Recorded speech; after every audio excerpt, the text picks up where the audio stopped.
In this video, we're going to go through exploration number 8, which talks about factoring quadratic trinomials. So first things first, I just want to set a couple expectations since I'm not there. Just like normal, you need to be taking notes as I go. This is a very, very important learning target for pretty much the rest of any of your math classes you'll ever take. You'll have to factor in geometry, in algebra 2, in pre-calc, and calc. So it's really important to get this base down, and today's the first day of that. So make sure that you're taking notes just like normal. I'm going to share the video with you so that if you feel like you're falling behind or anything, you can watch the video and catch up on your own. And the answer key is also on the website, so you can kind of just look at that and catch up on any notes you might have missed. So the first thing is we are going to talk about kind of a recap of what we did yesterday. And that was basically factoring out a GCF. So we took a GCF and we factored that out of a polynomial. So in the first part, it says, how do we find what's left after factoring out the GCF in a polynomial? And that, remember, we divided out, make this bigger. So we divided every term of the polynomial by the GCF.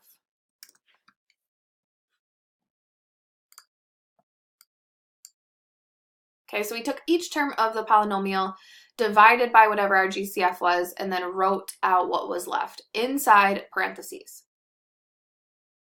So let's do an example really quick of that stuff that we did yesterday. So this says, simplify the following polynomial by factoring out the greatest common factor. So the first thing we want to look at is we want to look at our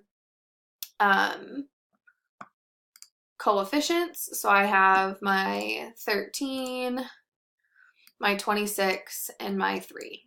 And I could make trees for all of those, or I could make the tree for just the smallest one. So I'm going to make the tree for 3. And that one's easy because all we can multiply by is 1 and 3. So now I want to check to see if these can be divided by anything in my tree. So the first thing I'm going to check is 3, since that's the biggest.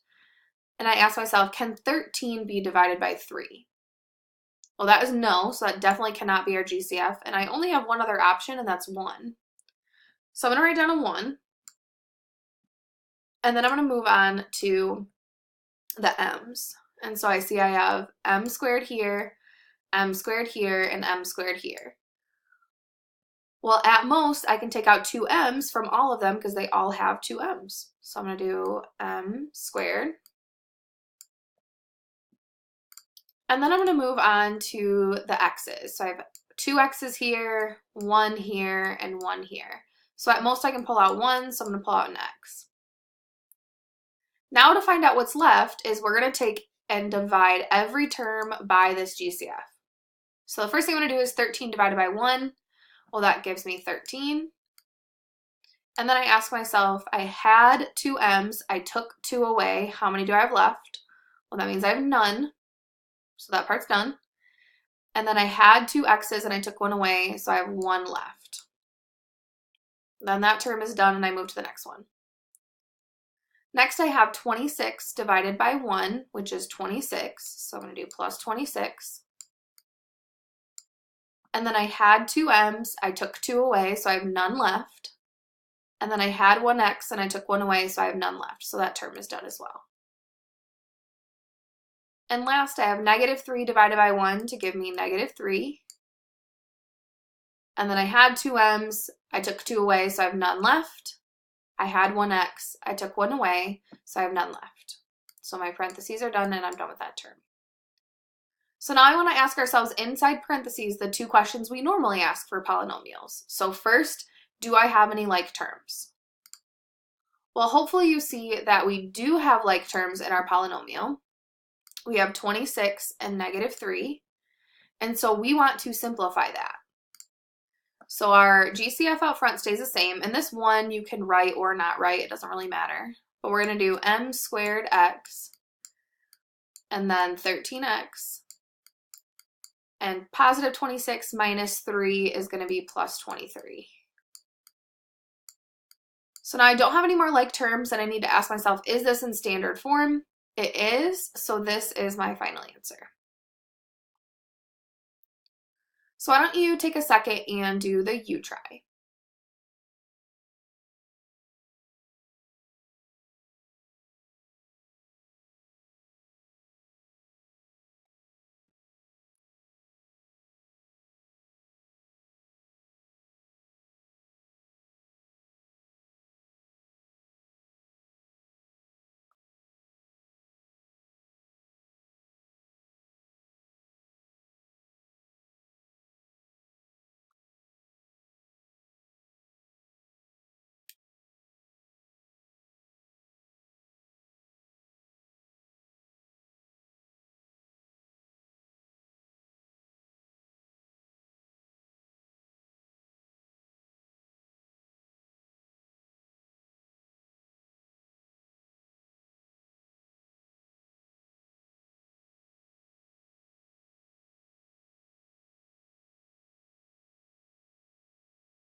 All right, so if you could look up at the board, I have the answer written here. And the one thing I want to point out about this is our leading coefficient. Remember, whenever our leading coefficient is negative, so is the GCF. So you have to pull out the negative for the GCF whenever the leading coefficient is negative.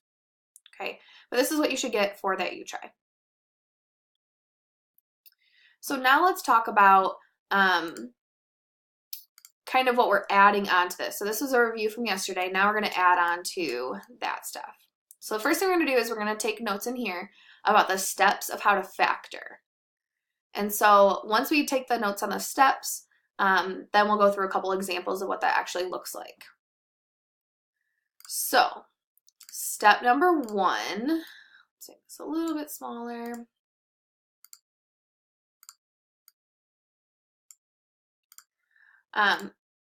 So step number 1 is what we've been doing. We are going to pull out the GCF and write what is left.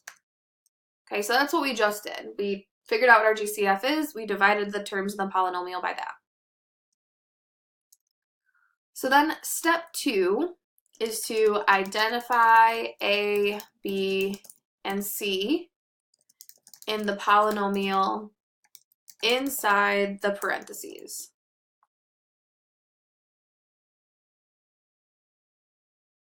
And so inside parentheses, our polynomials should always kind of follow the same pattern, the ones that we're going to be working with at least.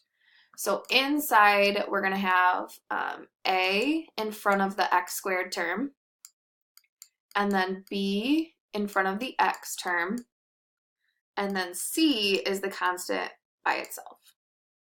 Okay, and this should be inside your parentheses every time. And so you're going to identify what those numbers actually are for step 2. Step 3 is this is the actual part of factoring. So this is like the big step. And that is to find 2 numbers that multiply to C and add to B. And so we're going to try to find 2 numbers that multiply to whatever our C value is, and they also add to our B value.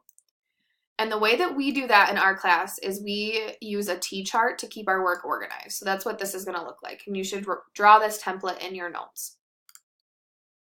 So we're going to draw a T-chart. And on the left-hand side at the top, we're going to write multiply to C and then add to B. And then I'll tell you how to fill this in as we go through the first example. But this is the template, and then you'll obviously actually fill in numbers for these, like you'll know what C and B are. But this is the template we're going to follow.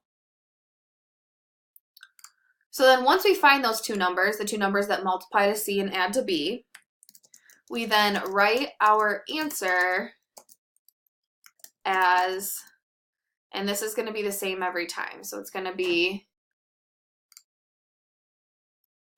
the GCF out front, and then parentheses, x, and then you're either going to have plus or minus, depending on your numbers, and then whatever number you get, and then another set of parentheses and the exact same thing. So x plus or minus the other number.